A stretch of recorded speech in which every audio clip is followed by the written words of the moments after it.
नमस्कार, आप देख रहे द न्यूज, आपके साथ मैं सृष्टि मिश्रा। आज बात फिर से होगी मनीष सिसोदिया की।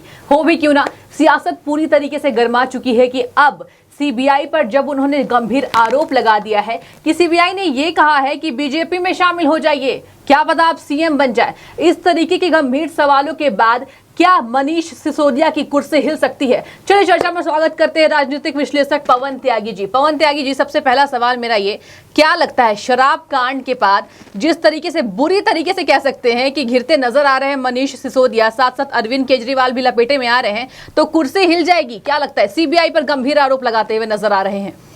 देखिए, बड़ी एक हास्यास्पद बात है कि एक प्रदेश के डिप्टी सीएम, उस रैंक का व्यक्ति और देश की सर्वोच्च विश्वसनीय जो जांच एजेंसी है सीबीआई, जिस पर कोई विरोधी भी हो वो भी विश्वास करता है, जब कहीं राज्य में किसी को न्याय नहीं मिल रहा होता है, विपक्षी भी ये कहते हैं सीबीआई से जांच कराएं। बिल्कुल, उस पर कोई शक नहीं करता। लेकिन उस पर भी सवाल उठाने वाला यदि कोई है तो वो पहली बार देश में आम आदमी पार्टी है। मनीष सिसोदिया जिस तरह से स्क्रिप्टेड एक पर्चे को देखते हुए पढ़ रहे हैं, उससे पूरे देश में मैसेज गया कि एक आरोपी नंबर 1 है किसी केस में, और वो आरोप लगा रहा है, और वो भी हंसी इसलिए उड़ रही है कि वो ये कह रहे हैं कि साहब बीजेपी इनको डिप्टी सीएम से सीएम बनाना चाहती है। जी। इससे हंसी की बात क्या हो सकती है कि जिसको बीजेपी दिन में 3-3 बार पीसी करके घेर रही है, जेल भेजने की बात कर रही है, आरोपी बता रही है, उसी को वो सीएम बनाएंगे? क्या बीजेपी के पास लीडर नहीं है? ये एक सवाल। दूसरा मेरा सवाल ये है, ये सभी देशवासियों को पूछना चाहिए। अरविंद केजरीवाल जी आजकल गुजरात में हैं। गुजरात में जितने पत्रकार उनकी रैली कवर कर रहे हैं, प्रेस कॉन्फ्रेंस कवर करते हैं, मनीष सिसोदिया कहीं मिले, उनसे पूछना चाहिए एक सवाल कि यदि आपके ऊपर लगाए गए आरोप फर्जी हैं और आपको केवल पार्टी छोड़ने का सीबीआई दबाव दे रही है, तो आप इस केस को लेकर सुप्रीम कोर्ट क्यों नहीं गए?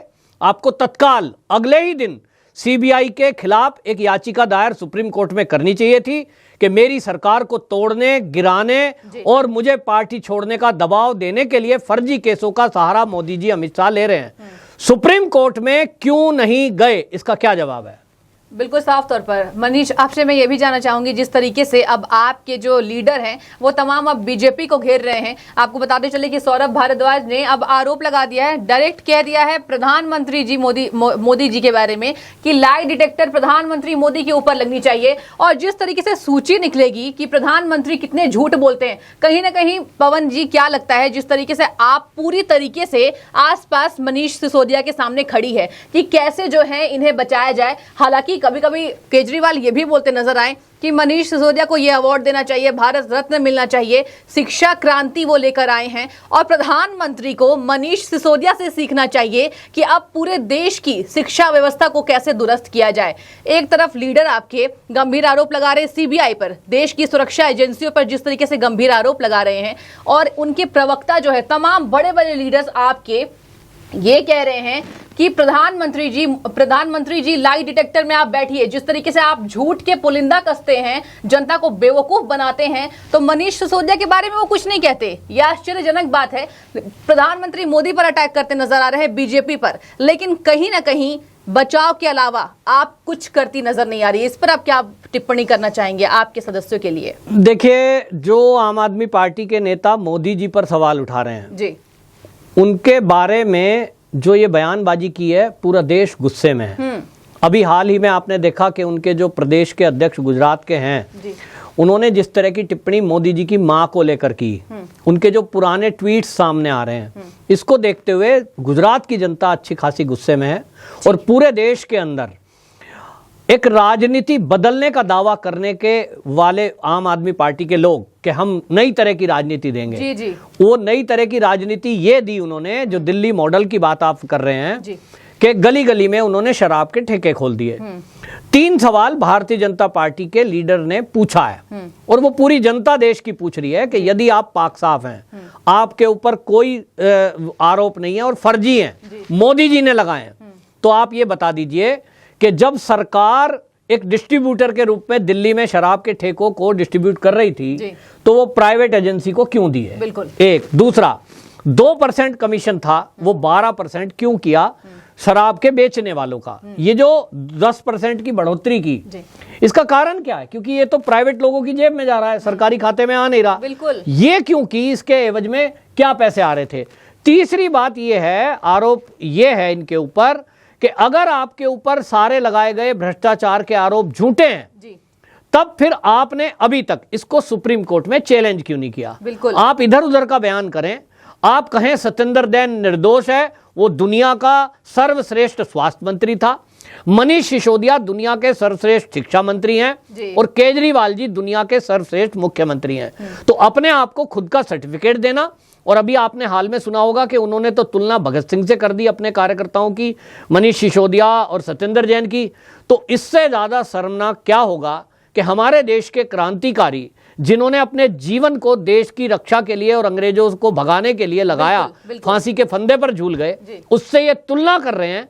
वो लोग तुलना कर रहे हैं जो राजनीति में आकर मलाई मार रहे हैं और देश की सेवा के नाम पर खुद के स्वार्थ की सिद्धि में लगे हुए हैं। बिल्कुल पवन जी, जिस तरीके से आपने बात की कि ये शहीद भगत सिंह से अपनी तुलना कर रहे हैं, इसी पर तमाम ट्विटर पर अब सवाल खड़े हो जा रहे हैं और मनीष सिसोदिया पूरी तरीके से घिरते दिखाई दे रहे हैं। आपको बताते चलूं मैं कि जिस तरीके से उन्होंने कहा है कि शहीद भगत सिंह हमारा यही विश्व, हमारा यही लक्ष्य है, किस तरीके से भारत में हमेशा से राजनीति जो गलत चली आ रही है, मतलब साफ तौर पर बीजेपी पर निशाना साध रहे हैं, हम क्रांति लाएंगे। वहीं पर कुछ यूजर्स ने उन्हें ट्रोल भी किया है कि पहले आप शराब क्रांति के जनक हैं और आप शहीद भगत सिंह से अपनी तुलना किस तरीके से कर सकते हैं, आपको शर्म आनी चाहिए। इसी के साथ आपको यह भी बताते चलूं, आपकी क्या राय है, आप मुझे बताइए खास तौर पर कि दिल्ली के बीजेपी प्रवक्ता जो हैं वो इस तरीके से बोल दे रहे हैं, प्रवेश वर्मा जी दिल्ली के, कि जिस तरीके से ये लगातार झूठ का पुलिंदा कसते नजर आ रहे हैं, शहीद भगत सिंह से ये कंपेयर नहीं करते तो अच्छा होता, अब जनता इन्हें बताएगी।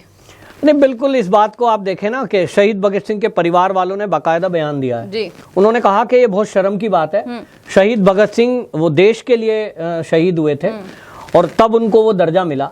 ये शराब के आरोपी जिस तरह की बातें कर रहे हैं, और पंजाब से शहीद भगत सिंह का लिंक है, वहां के थे वो जन्मे हुए, वहां की जनता त्राहिमाम कर रही है जहां इनकी गवर्नमेंट है।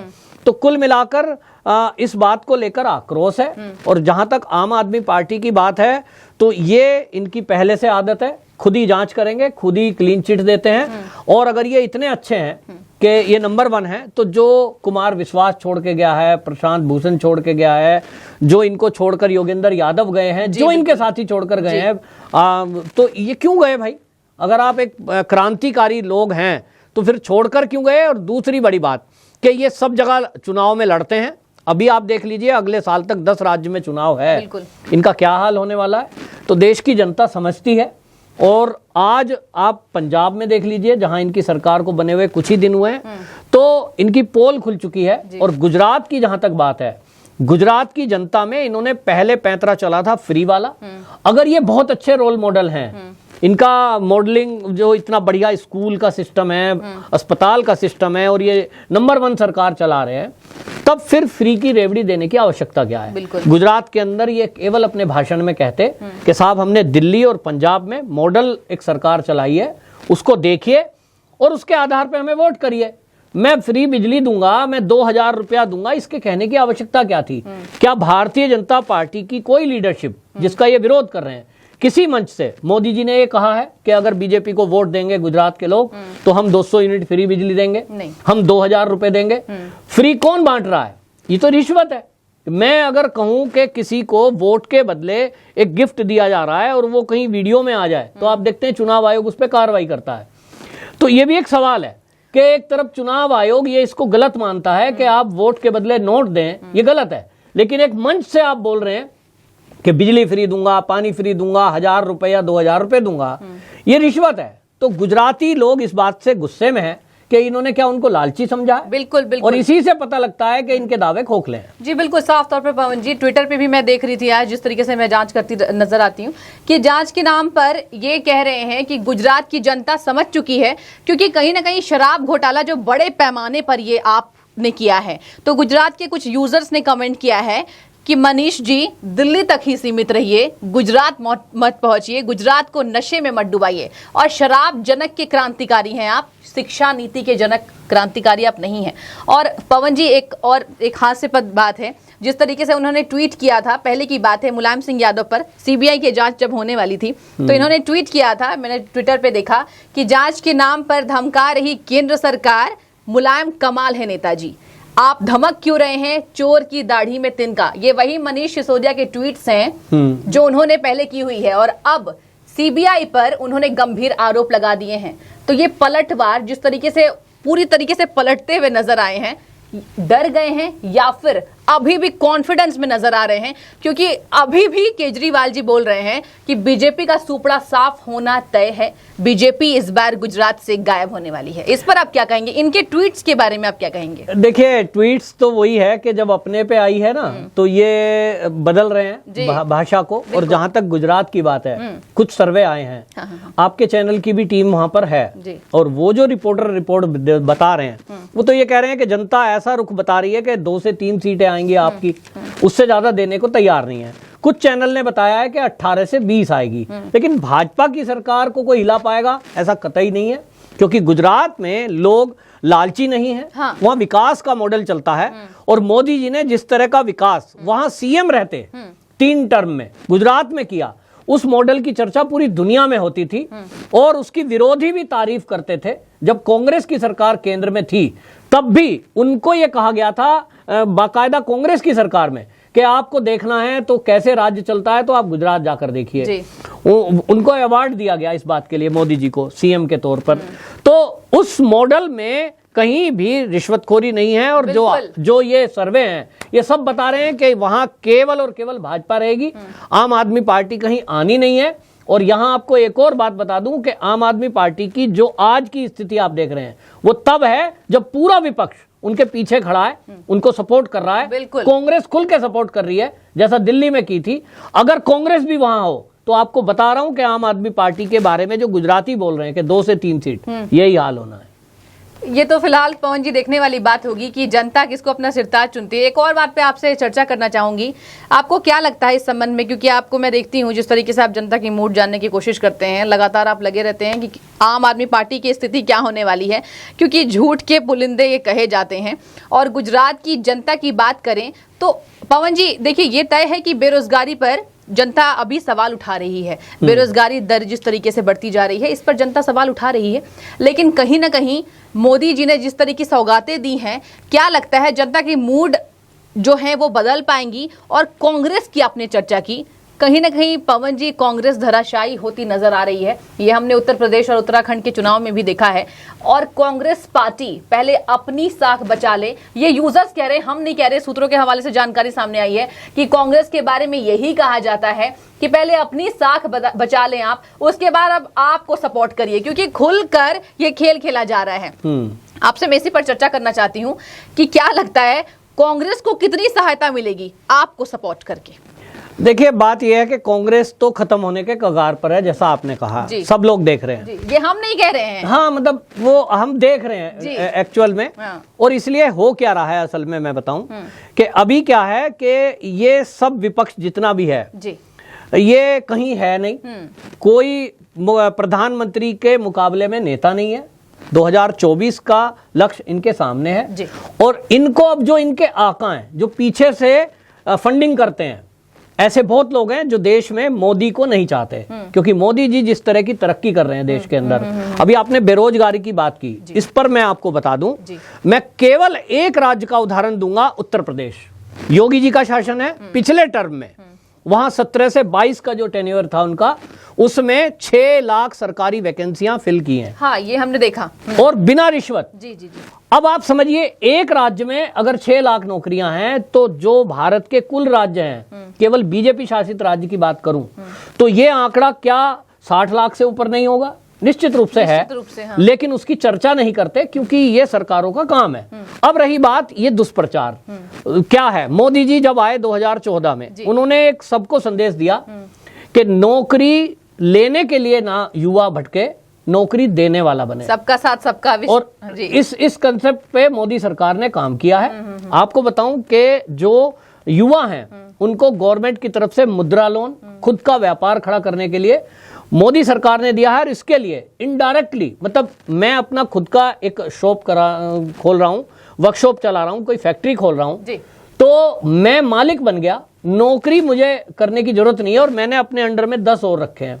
इस तरह से आपको बता दूं, जो आंकड़े हैं केंद्र सरकार के द्वारा अभी तक पूरे भारत में लगभग 3 करोड़ इस तरह से लोगों को रोजगार दिया गया है। पवन जी, बहुत शुक्रिया आपका, आपने जिस तरीके से सवालों का हमें जवाब दिया। देखना दिलचस्प होगा कि इस बार विधानसभा चुनाव में क्या जनता का रुख होता है। आपका बहुत शुक्रिया द न्यूज से जुड़ने के लिए। आप इस चर्चा के बारे में क्या सोच रखते हैं, आपकी क्या राय है? मनीष सिसोदिया के घिरने के बाद सीबीआई जांच के बाद क्या होने वाला है, आप कमेंट सेक्शन के जरिए हमें जरूर बताइए। तब तक के लिए धन्यवाद।